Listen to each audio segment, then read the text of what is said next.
రీసెంట్గా గుంటూరు ప్రాంతానికి వెళ్ళినాను వాక్యం చెప్పడానికి. ఇలాగున్న ఒక సభలో మాట్లాడినాను.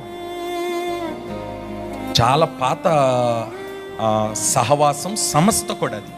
ఆ సంస్థలో మాట్లాడినాను నేను. ఆ సంస్థ నాయకుడు పెద్ద వయసు. వాక్యం అయిపోయిన తర్వాత పరిగెత్తుకుంటూ వచ్చి నా చేతులు పట్టుకొని నన్ను కౌగిలించుకొని నాతో ఒక మంచి మాట చెప్పినాడు. అది పంచుకోకుండా ఉండలేకపోతున్నాను నేను.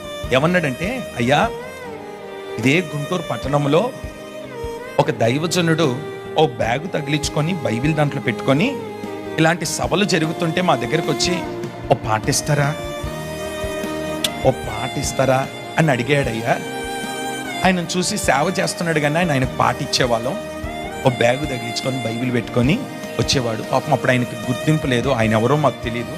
మా ఈ పెద్ద సభలు జరుగుతాయి కనుక ఆ సభలకు వచ్చి ఓ పాట అడిగితే పాట ఇచ్చేవాళ్ళమయ్యా ఆ వేదిక మీద. ఈరోజు ఆ దైవజనుడు అయ్యా, ఆయన పాటలు ప్రపంచమంతా వింటున్నాయి. ఆయన రాక కొరకు ప్రజలు ఎదురు చూస్తున్నారు. ఆయన ఎవరో కాదు, బ్రదర్ యేసన్న గారు.